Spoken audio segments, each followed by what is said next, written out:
సామాజిక వర్గానికి మీరు చేసినటువంటి అన్యాయాన్ని, మీరు మొన్న జరిగినటువంటి ఎమ్మెల్సీ ఎన్నికల్లో మా నిరుద్యోగులు గాని, మా ఉద్యోగస్తులు గాని మీకు ఏ విధంగా మీ యొక్క ఓటమిలో క్రియాశీలకమైన పాత్ర పోషించారో రేపు స్థానిక ఎన్నికల్లో కూడా అదే విధంగా మాల సామాజిక వర్గం అన్యాయం జరుగుతుంది కాబట్టి మేము ఆ విధమైనటువంటి పాత్ర పోషించడానికి సిద్ధంగా ఉన్నాం.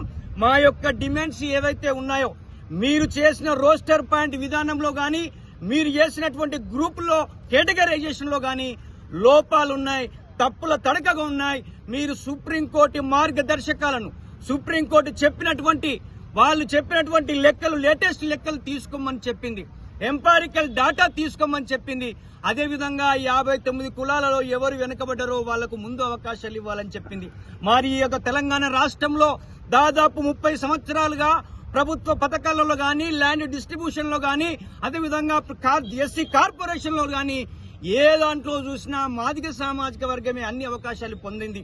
మరి షమీం అఖ్తర్ గారిని గాని, ఈ యొక్క ముఖ్యమంత్రి గారిని గాని మేము అడగదలుచుకున్నాం, ఏ విధంగా మీరు కేటగరైజేషన్ చేశారు? అత్యంత వెనుకబడ్డారన్నారు, సంచార జాతులన్నారు, మెరుగైనటువంటి జీవితం అని చెప్పేసి అన్నారు. ఏ విధంగా మెరుగైనటువంటి జీవితాన్ని గడుపుతున్నారో మాల సామాజిక వర్గం వాళ్ళు గడుపుతున్న తీరును మీరెందుకు ప్రజల ముందట పబ్లిక్ డొమైన్ లో పెట్టలేదని చెప్పేసి మేము గుర్తు చేయదలుచుకున్నాం. ఈ రోజు తెలంగాణ ప్రాంతంలో ఉన్నటువంటి మా నిరుద్యోగులు గాని, మా సామాజిక వర్గానికి సంబంధించినటువంటి వాళ్ళందరూ కూడా ఈ రోజు బాధతప్త హృదయంతో ఈ రోజు కాంగ్రెస్ పార్టీ గొంతు కోసిన విధానాన్ని చర్చించుకున్నటువంటి పరిస్థితి ఉందనే విషయాన్ని మేము గుర్తు చేస్తా ఉన్నాను.